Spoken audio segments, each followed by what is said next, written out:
ఒక బౌల్లో శనగపిండి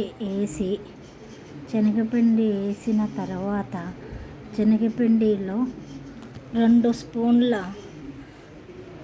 స్పూన్ల బియ్యం పిండి వేయాలి. తర్వాత వేసాక పసుపు తర్వాత తినే సోడా తర్వాత ఓమ తర్వాత చిటికెడు కారం ఇవన్నీ వేసాక ఉప్పు కూడా తగినంత పిండికి సరిపడనంత ఉప్పు వేసిన తర్వాత వాటర్ వేసి కలుపుకోవాలి. కలిపిన తర్వాత బాగా కలుపుకోవాలి.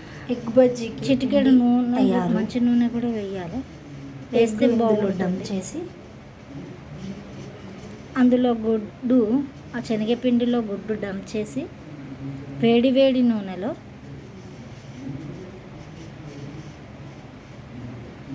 ఎగ్ బజ్జీ అన్నది ఆ వేడి నూనెలో వేయాలి. ఇందులో వేయాలి, ఆయిల్లో వేయాలి. అలాగే రెండో గుడ్డు కూడా అలాగే వేయాలి.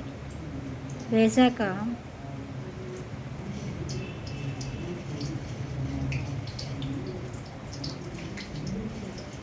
అంటుకోవాలి, గుడ్డుకి శనగపిండి అంటుకోవాలి. అంటుకుంటే బజ్జీ బాగా వస్తుంది. ఆయిల్లో వేయాలి. అలా వేసాక తిప్పేయాలి.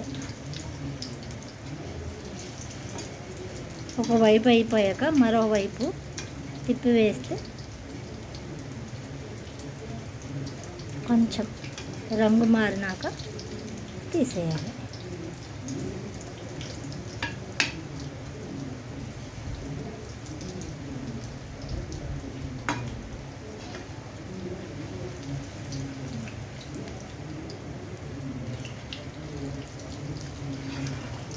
వేడి బజ్జీలు రెడీ.